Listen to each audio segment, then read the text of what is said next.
updated the section below. I just never changed the date. So we can definitely, yeah. Because I updated, okay, we can get started. Hi team, welcome to the monthly Caregivers team member resource group meeting. First up, we have some read-onlys in there. I would like to voice over that we do have an event on August 2nd. And then next week, we do have a caregiver social. So hopefully we get to see you all there. I didn't add any resources for caregivers, but if you all have some resources that you want to share, please drop a link in there and we can be good helpers across the board.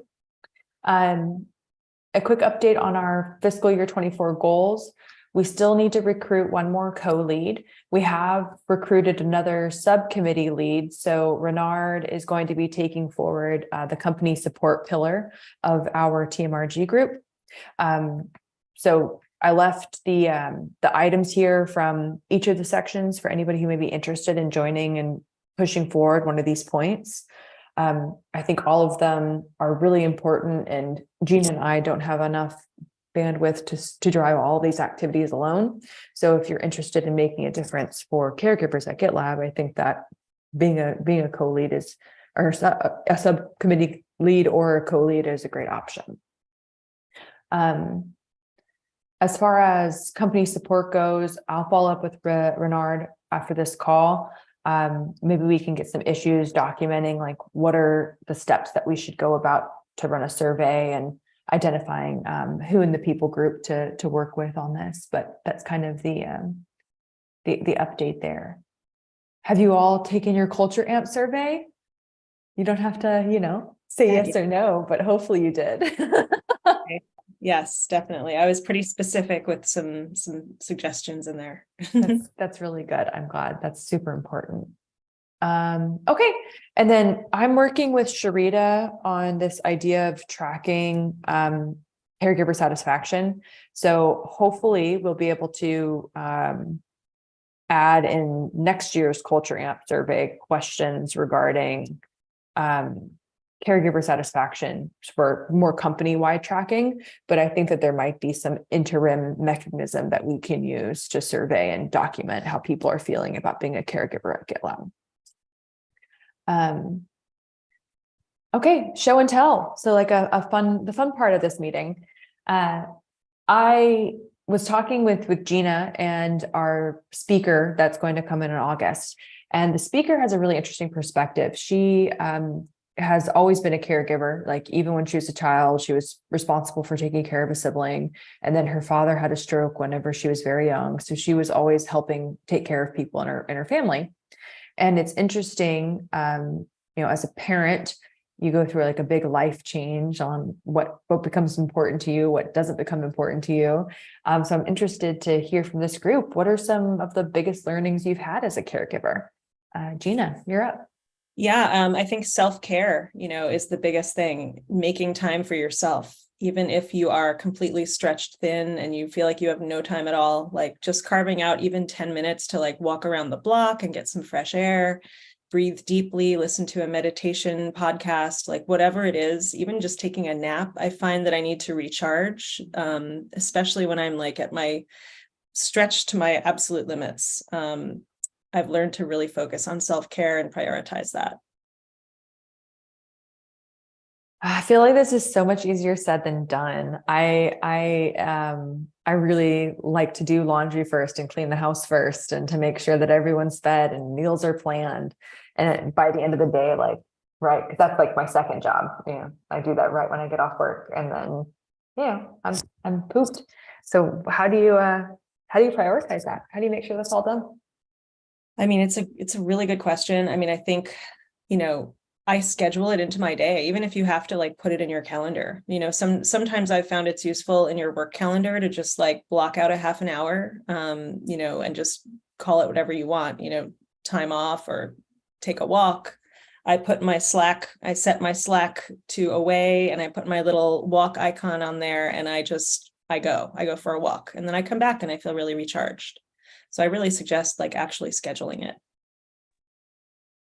Yeah, I +1 on that scheduling on the calendar. I'm a customer facing, like in a customer facing role. And so like customers book time on my calendar based on any availability, any open slot on my calendar. So as like a caregiver of two young kids, it's like, if I don't have those blocks on my calendar, I wouldn't be successful in my role. And so just being really diligent and kind of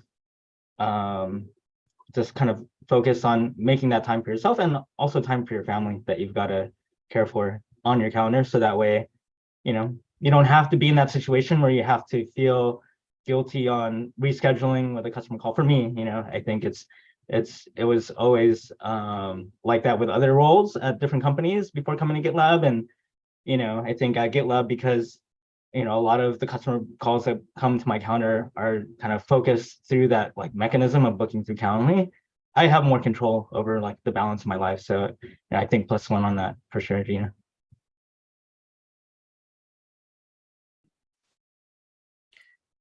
So I +1 what Chris and Gina have said. I've got elderly parents, one who's in their 90s and the other one in their 80s.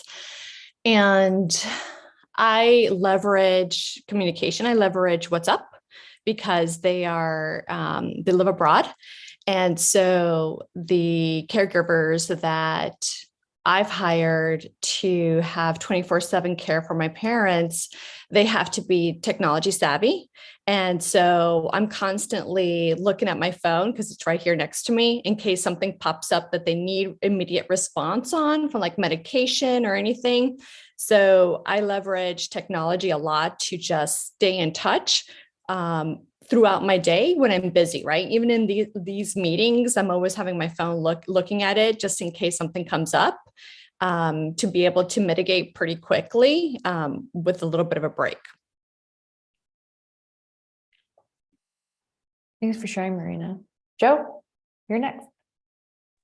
Yeah, I've very much always been somebody who looks at things and thinks, there'll be another opportunity for that, or there'll be more time for that later on. But ever since I became a parent, I think I know my wife's been a big advocate for me trying to change that mindset and focus more on the little things and making time for those small moments with my son and stuff. And I think it's definitely had a big impact on me. I think it's changed the way I look at life and the way I look at those small little moments, and trying to put work aside and put all the life issues and problems aside, and just focus on the small, simple moments and enjoy it as much as possible, because it really does go quick.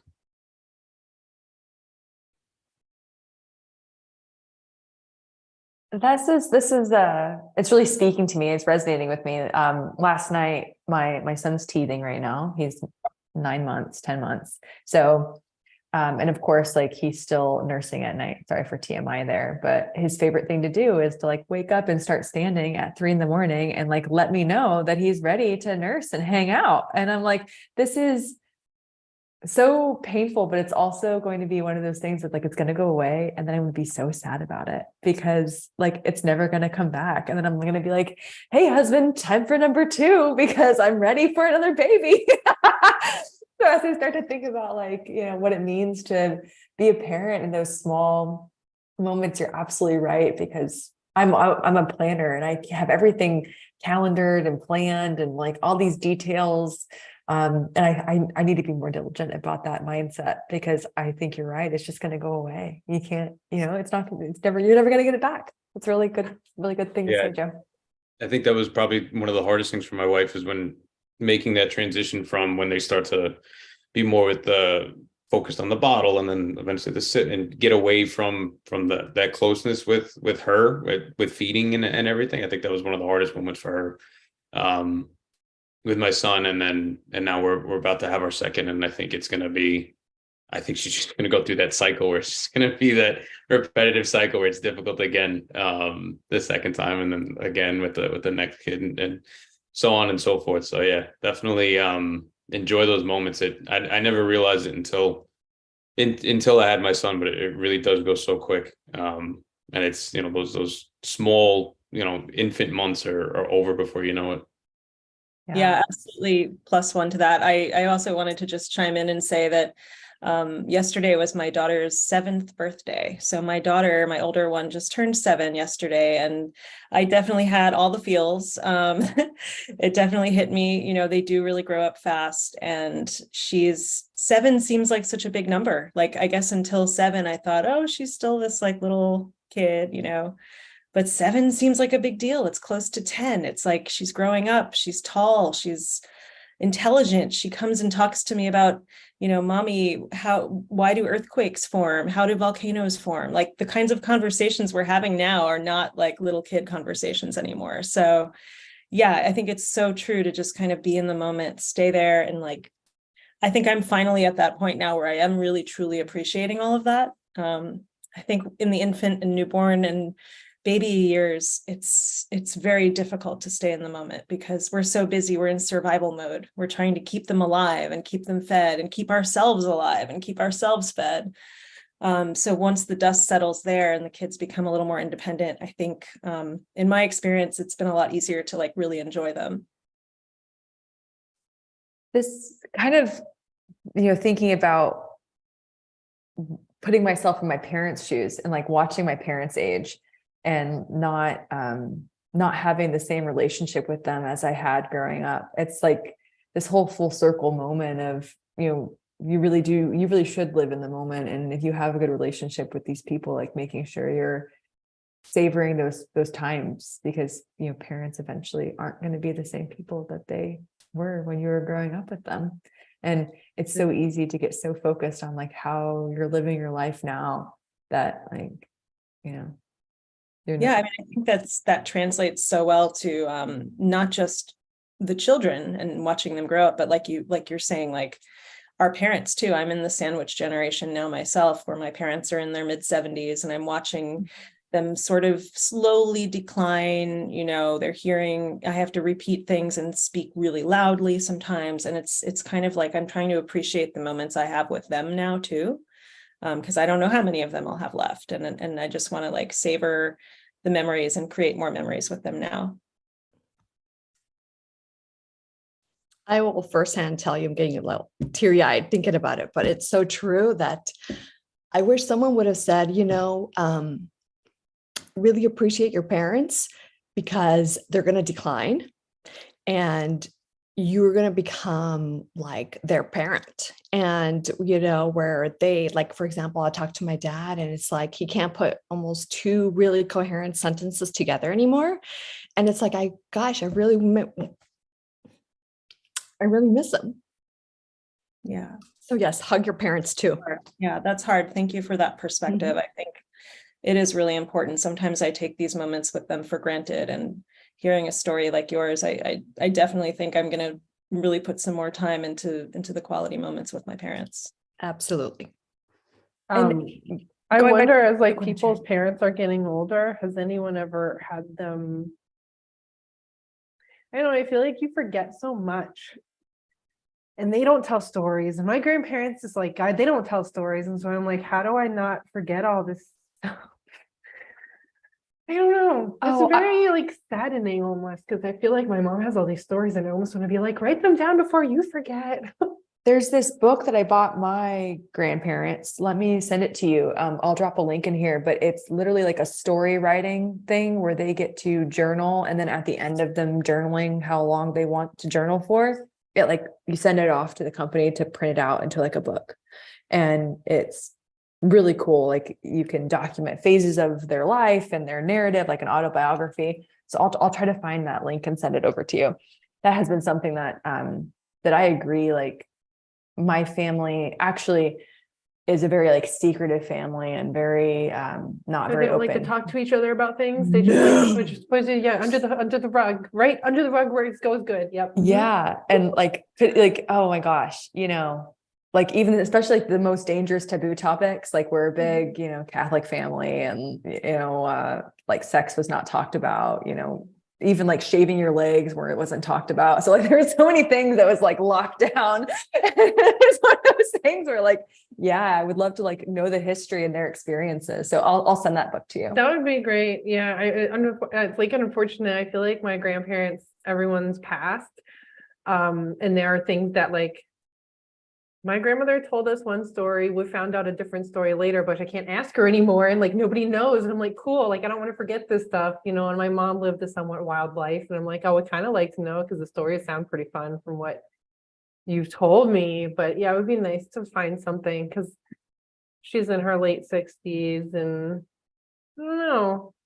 You know, I watched my grandmother go through Alzheimer's. It was from afar, but it was like, you know, you almost like with you leave for 6 months and you come back and they're different. Hard. And it's interesting because like right now, you know, Gina, going back to your point, like my parents are losing their hearing and we keep making jokes, like my siblings and I are making jokes about it. And I don't think that we, and like the frustration that we feel like in their decline. And I think it's because there's still so much of their identity there that Yeah. like it doesn't, we're not losing them yet, but like that loss of faculty is still like just one step in this ever degrading time. It's like the exact opposite of what I'm noticing with my kid. Like my kid is progressing so fast and acquiring all these new skills at the same time as my parents are like losing all of those skills that they helped me build. Yeah, it's a total paradox to like watch your children like acquiring new like motor skills and climbing and running, and then your parents like literally slowing down. Like my dad used to walk miles every day, and now he's like shuffling along, like he can't, he's very slow, and like, you know, it's just, it is a weird paradox, I have to say. Okay, that was really good, really great discussion there. Any other learnings that you've all had that you wish somebody maybe have told you when you were a caregiver? Yeah, I'd like to chime in on one. I think this past week, at least for GitLab, we had in the US, we had like a 4-day weekend of having the Family Friends Day on Friday and then having Monday as a public holiday. So it was really nice for us to have that time with the baby and to just like have to be so present and like to go to the park every day. Luckily, we had really nice weather and he's 8 months old. And so we're testing out the slide and the swing and just to see him develop on that each day. And it just kind of reminded me, like, it went so fast, 4 days off, and I felt like I blinked and it was over. And it was a good reminder of how helpful it can be to have a day off and to focus on family and to get outside. And, you know, I think being a caregiver and a remote worker is challenging because it feels like constantly being in the home, and just the ability to step outside is really beneficial for me. And I think something that I hear a lot that I haven't done enough is to take time off. Like it's one thing to have the Family and Friends Day built in and the public holidays built in, because I don't feel like guilty for having that day off, but I have trouble actually taking time for myself and like putting in a PTO day that, you know, I'm supposed to have unlimited PTO, but I don't actually voluntarily take it. Unless it's something I feel like I have to do it for, like I don't just take it to have a day with the baby. And so that's something that I like to work on a little more to make sure that I'm taking care of myself and having that time with the family.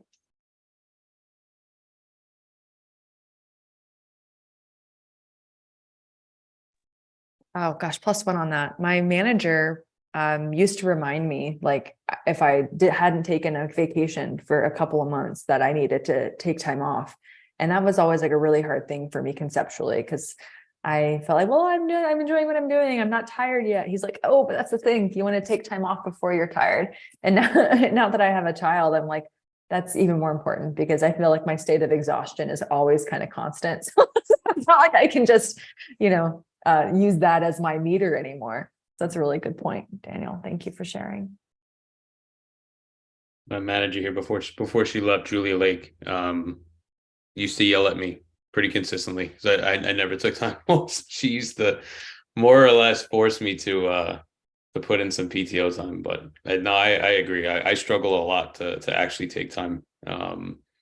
It's one of those things that I've tried to, as a manager, change my own habits to try to encourage my own team to still take the time off. I feel like if they see me not taking any time, then they're gonna feel like they have to work the same types of schedules and hours and everything. So I'm trying to change those habits for myself, but it's tough, especially with just the tech industry in general. It's always constantly changing and moving and growing, and there's never a shortage of work. So it's hard to step away when there's always so much to do. So it's tough, but important. Let this be like a reminder for everyone on this call. Let's go ahead and book some time on your calendar to take off in the next couple of weeks. I feel like, we should all be doing that. Yeah, I almost feel like I need to start. I've been selfishly using well, not selfishly, but I just think out of just sheer need using the family and friends day as self-care days. It's hard because I'm like, well, daycare, I'll take them. I can go get my hair dyed and I don't have to worry about anyone watching them. But yeah, it's really hard. 4 days, I sometimes struggle. 4 days alone with 2 small kids is like, it's a long time. And I almost feel like I want to take the day off after just to like not do anything. I actually do that sometimes. Like Yeah. I found this past weekend, like Daniel was saying, it was so hard, the 4 days. I mean, on one side, it's great to have time with your family, concentrated time. On the other hand, it's completely exhausting, especially as a single parent. By Tuesday, I was just completely wiped out. And I found that I could really I needed a nap. I needed like a 2-hour nap that day. So I just like blocked time out and I took my nap and it really helped. So I really advocate for, again, the self-care. If you need a day off after a long weekend, take the day off. Like, your care and your mental health is, I think, so important. Well, awesome. Thank you everyone for sharing. I'll give you a couple minutes back because that's the end of the agenda. If you have any improvements you want to make to this call or standing topics or different things, please let me know. We'll talk soon. Bye, everyone.